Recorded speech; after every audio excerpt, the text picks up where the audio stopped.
नमस्कार साथियों, राजपथ पर आपका स्वागत है। साथियों, राजपथ पर कल हमने चर्चा की थी कि रामपुर लोकसभा अंतर्गत स्वार विधानसभा की सीट खाली हुई है, रिक्त हुई है, जहां निर्वाचन आयोग ने चुनाव की घोषणा भी कर दी है। ये वो विधानसभा है जहां से अब्दुल आजम विधायक थे 2 बार से। इत्तेफाक ऐसा है कि दोनों बार उनकी सदस्यता अदालत से खारिज हुई। एक बार उनका जन्म के प्रमाण पत्र के आधार पर उम्र का मामला था और दूसरी बार मुरादाबाद कोर्ट से उनके एक सजा हुई, उसके बाद ये सीट रिक्त हो गई। स्वार विधानसभा क्षेत्र एक ऐसी सीट है कि जहां से उस जनपद में सबसे ज़्यादा मुस्लिम वोट है, लगभग 61% मुसलमान वोट है वहाँ पे, और उसके बाद वहाँ लगभग 11% जाटों मतदाता है। ऐसे में चर्चा होने लगी कि क्या उस सीट पर बहुजन समाज पार्टी चुनाव लड़ सकती है। इसकी चर्चा उस जोरों पर है।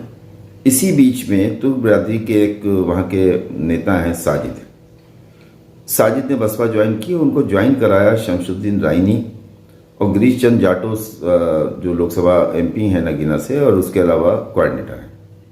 उसके बाद इस चर्चा को और बल मिला। साजिद ने ज्वाइन करने के बाद से जिस तरह से दौरे शुरू किए, 100 गाड़ियों के काफिलों के साथ निकलना, उसके बाद एक डोर टू डोर करना, लोगों से मिलने जाना, क्रिकेट टूर्नामेंट हो, अफ्तार हो, या तमाम जगह पे वो देखे जा रहे हैं। बसपा प्रदेश अध्यक्ष आए तो उनके स्वागत से लेकर कार्यक्रम तक में काफ़ी भीड़ इकट्ठा कर देना, इसने और इस चर्चा को बल दिया है कि हाँ, बहुजन समाज पार्टी अंदर खाने तैयारी कर चुकी है इस चुनाव को लड़ने के लिए। वहाँ का समीकरण क्या है इस पर हम चर्चा कर चुके हैं, लेकिन मैं इस पे बात करूं इससे पहले ये देखना ज़रूरी है कि साजिद कौन है। साजिद ने एक चुनाव में अब्दुल्ला का साथ दिया था और अब्दुल्ला के साथ थे वो, उसके बाद वो हमजा के साथ थे। ये लोग तुर्क बिरादरी से आते हैं और वहाँ एक नारा चल रहा है कि अगर हम कोई तुर्क या कोई स्वार का व्यक्ति रामपुर में जाके चुनाव लड़ेगा तो उसे 1000 वोट भी नहीं मिलेंगे, क्योंकि वो बाहर ही कहा जाएगा। तो रामपुर के लोग लगातार, चाहे वो काजिम अली खान अवैध मियाँ हों या इनके पिता मिक्की मियाँ रहे हों या आकाश सक्सेना के पिता रहे, तमाम लोग वहाँ से जो भी विधायक हुआ या अब्दुल आजम हो, सब रामपुर से आके वहाँ विधायक हुए। वहाँ का स्थानीय कोई नहीं, लोकल कोई नहीं। तो स्थानीय बनाम बाहरी एक मुद्दा। उसके अलावा समाजवादी पार्टी में जिस तरह से आजम परिवार जीतता रहा, उसके बाद अदालतों के चक्कर लगाता रहा, ये सारी चीज़ें बड़ा काउंट करती हैं। इसको लेके मैंने साजिद की प्रोफाइल जब देखनी शुरू की तो मैंने जो वीडियोस पाए हैं और जो उनके विजुअल्स पाए हैं, उससे देख के ऐसा लगता है कि साजिद जो हैं वो पूरी तरह से गंभीर हैं। उनको कहीं ना कहीं हरी झंडी है। हालांकि कोई कोऑर्डिनेटर या साजिद खुद इस पे बोलने को, प्रतिक्रिया देने को तैयार नहीं है कि कौन चुनाव लड़ेगा, क्या बसपा चुनाव लड़ेगी या नहीं लड़ेगी। लेकिन 2027 विधानसभा के लिए अभी से तैयारी ये कुछ समझ से बाहर है। ऐसे में इसकी शंका प्रबल है, इसकी संभावना बहुत ज़्यादा है कि बहुजन समाज पार्टी आजमगढ़ की तरह यहाँ रामपुर की स्वार विधानसभा में भी अपना दांव आजमाने जा रही है।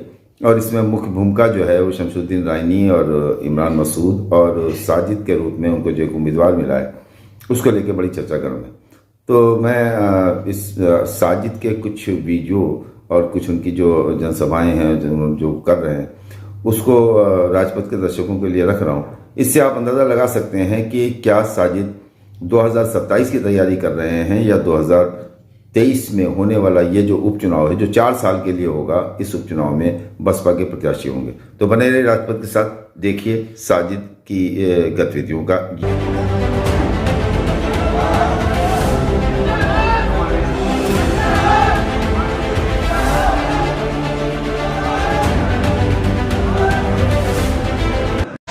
आज हमारा मिलक थाना में कैडर कैंप का आयोजन किया गया था और हमारे प्रदेश अध्यक्ष जी आए थे। क्या रहा? गांव-गांव जो कैडर कैंप चल रहा है, गांव-गांव जोड़ो अभियान जो चल रहा है, उसी अभियान पे हमारे जितने भी कार्यकर्ता हैं पार्टी के, सभी अपने कार्य पे लगे हुए हैं।